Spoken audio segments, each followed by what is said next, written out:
सरयू नदी के तट पर बसी अयोध्या नगरी भगवान राम की जन्मभूमि, करोड़ों हिंदुओं की आस्था का सबसे बड़ा केंद्र, जहां हर साल लाखों की संख्या में श्रद्धालु भगवान राम के दर्शन के लिए आते हैं। लेकिन आज भगवान अपने ही मंदिर में सुरक्षित नहीं है। अयोध्या में स्थित रामलला के मंदिर से करीब 200 करोड़ के चंदा चोरी का मामला सामने आया है और कटघरे में है श्री राम जन्मभूमि ट्रस्ट। दशकों के लीगल बैटल और कोर्ट केसेस के बाद साल 2019 में सुप्रीम कोर्ट ने विवादित जमीन को मंदिर निर्माण के लिए सौंप दिया और मॉस्क के लिए अलग से 5 एकड़ की जमीन मुहैया करवाई। फरवरी 2020 में सरकार मंदिर निर्माण और मैनेजमेंट के लिए श्री राम जन्मभूमि तीर्थ क्षेत्र ट्रस्ट की स्थापना करती है, जिसके बाद 22 जनवरी 2024 को भव्य राम मंदिर में प्राण प्रतिष्ठा करवाई जाती है, जहां पर प्रधानमंत्री Modi as a chief guest मौजूद होते हैं। देश भर में इस कार्यक्रम को लाइव टेलीकास्ट किया जाता है, जिसका असर आगे चलकर कुछ ही महीनों में होने वाली इलेक्शंस में साफ दिखाई पड़ता है।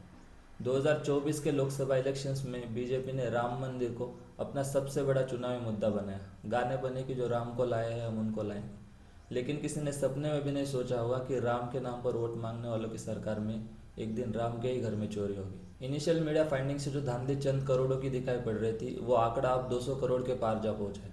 100 किलो के सोने चांदी की भेंट वस्तुएं मंदिर से गायब है और जो इनसे पहले जमीन के घोटाले हुए 100 अलग। विश्व सिंधी सेवा संगम के चेयरमैन डॉक्टर राजू मनवानी दैनिक भास्कर को बताते हैं कि मंदिर निर्माण के समय जब पूरी दुनिया दान कर रही थी, तब सिंधी समुदाय के 15 से ज्यादा देशों में रहने वाले 200 लोगों ने 1-1 किलो चांदी देने की बात कही थी। 26 जनवरी 2021 को सिंधी कम्युनिटी के 200 लोग 200 चांदी की ईंटों के साथ अयोध्या पहुंचते हैं। वहां पर उन्होंने चंपत राय को ये सारी चांदी की ईंटें सौंप दी, जिसके बाद चंपत राय ने बताया कि वो इन ईंटों की प्योरिटी चेक करेंगे, जिसके बाद उन्हें रिसीट दी जाएगी। लेकिन आज 5 सालों के बाद भी उन्हें कोई रिसीट नहीं मिली और ऐसे कई इंस्टेंसेस मौजूद है। अनिता भारद्वाज ने चंपत राय को चांदी की काक भिशुंडी दी थी, लेकिन उन्हें भी अपने दान के लिए कोई रिसीट नहीं दी गई। राम मंदिर में हर दिन करीब 70 से 80 हजार श्रद्धालु आते हैं और त्योहारों पर यह संख्या और भी कई गुना बढ़ जाती है। इनमें से ज्यादातर लोग मंदिर परिसर में रखी 35 दान पेटियों में अपना दान जमा कराते हैं। हिंदुस्तान टाइम्स की रिपोर्ट के अकॉर्डिंग फाइनेंशियल ईयर 2024-25 में राम मंदिर की एनुअल इनकम थी करीब 327 करोड़ रुपए। राम मंदिर कंस्ट्रक्शन कमेटी के चेयरमैन निपेंद्र मिश्रा ने बताया कि बहुत बड़े स्तर पर फाइनेंशियल मिसमैनेजमेंट हुआ है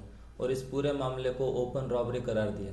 उन्होंने मंदिर के पूरे मैनेजमेंट सिस्टम में बड़े बदलाव की मांग की और कहा कि इस विवाद ने साफ कर दिया है कि जवाबदेही और नियमों के पालन में कई गंभीर खामियां मौजूद थी। मंदिर परिसर में काम कर रहे लोगों को इनफॉर्मली बिना किसी रिटर्न ऑर्डर के काम दे दिए गए थे। ना कोई फिक्स्ड रिस्पॉन्सिबिलिटी, ना ही प्रॉपर डिवीजन ऑफ वर्क। मंदिर में कैश काउंटिंग रूम्स में वर्कर्स बिना किसी प्रॉपर यूनिफॉर्म के आ जा सकते थे। छत्तीसगढ़ के former chief minister Bhupesh Baghel ने केंद्र पर हमला करते हुए कहा कि आरएसएस, वीएचपी और बजरंग दल राम के नाम पर देश को लूट रहे हैं। राम जन्मभूमि ट्रस्ट के former accounts in-charge Mahipal Singh ने भी आरोप लगाया कि मंदिर में आने वाली भेंट वस्तुएं और कैश ऑफरिंग्स के हैंडलिंग में काफ़ी इरेगुलरिटीज दिखाई पड़ रही थी। उन्होंने बताया कि मंदिर में चोरी कोई नई बात नहीं है, उन्होंने खुद ऐसी कई घटनाओं को होते हुए देखा है।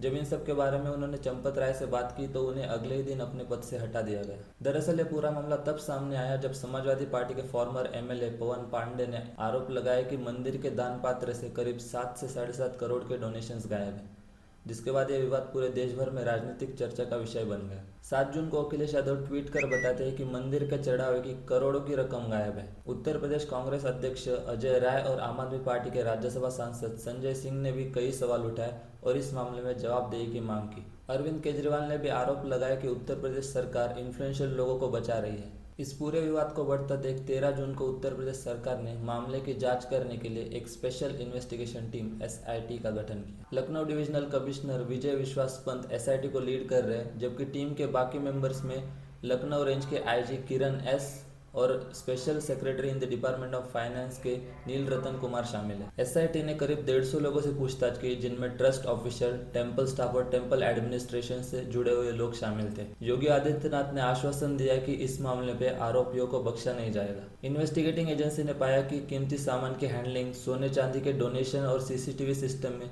कई गंभीर खामियां मौजूद थी। 23 जून को एसआईटी ने अपनी प्रिलिमिनरी रिपोर्ट एक क्लोज्ड एनवेलप में additional chief secretary Sanjay Prasad को सबमिट की। एसआईटी ने कहा कि इस मामले में क्रिमिनल केस फाइल किया जाए और साथ ही मंदिर के मैनेजमेंट सिस्टम में सुधार की सलाह दी। 25 जून को मंदिर ट्रस्ट के मेंबर कृष्ण मोहन एक पुलिस कंप्लेंट फाइल करते हैं, जिसके बाद पुलिस 8 लोगों के खिलाफ एफआईआर दर्ज कराती है, जिनमें शामिल है लवकुश मिश्रा, अनुकल्प मिश्रा, अविनाश शुक्ला, मनीष यादव, रामाशंकर मिश्रा, सुभाष चंद्र श्रीवास्तव, करुणेश पांडे और रामाशंकर यादव उर्फ टिन्नू। एज ऑफ नाउ सभी अक्यूज्ड को अरेस्ट कर लिया गया है और फिलहाल उन्हें जुडिशियल कस्टडी में भेजा गया है, जिसके बाद उनकी कोर्ट में पेशी होनी। इन्वेस्टिगेशन के दौरान अब तक करीब 80 लाख रुपए रिकवर कर लिए गए हैं। इन सबके बीच ट्रस्ट के जनरल सेक्रेटरी चंपत राय और ट्रस्टी अनिल मिश्रा ने बढ़ते पॉलिटिकल प्रेशर और जांच पड़ताल के बीच मॉरल रिस्पॉन्सिबिलिटी का हवाला देते हुए शुक्रवार 26 जून को अपनी पोजीशन से रिजाइन कर दिया। सोमवार 29 जून को अयोध्या बार एसोसिएशन ने एक बड़ा ऐलान किया और कहा कि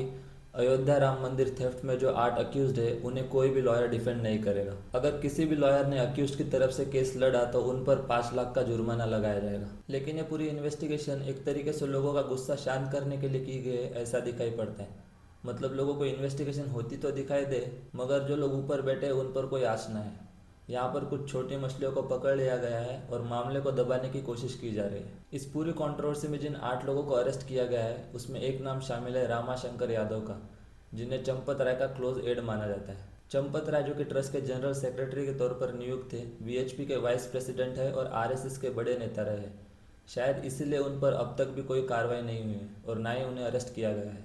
चंपत राय, जो कि मंदिर के बनने से लेकर अब तक वहाँ के कर्ता धर्ता थे, मंदिर के पूरे मैनेजमेंट सिस्टम पर उनका कंट्रोल था। मंदिर में आने वाले डोनेशंस का क्या करना है, उन्हें कहाँ इन्वेस्ट करना है, कौन सी ज़मीन की खरीद फरोख्त कर रहे हैं, सब कुछ उन्हें एक तरीके से बचाने की पूरी कोशिश की जा रही है। ऐसा लगता है कि आने वाले इलेक्शंस की वजह से योगी जी संघ के साथ किसी मुश्किल में नहीं पड़ना चाहते। राम जन्मभूमि ट्रस्ट पर सिर्फ यही नहीं बल्कि ज़मीन घोटालों के भी आरोप लगते रहे।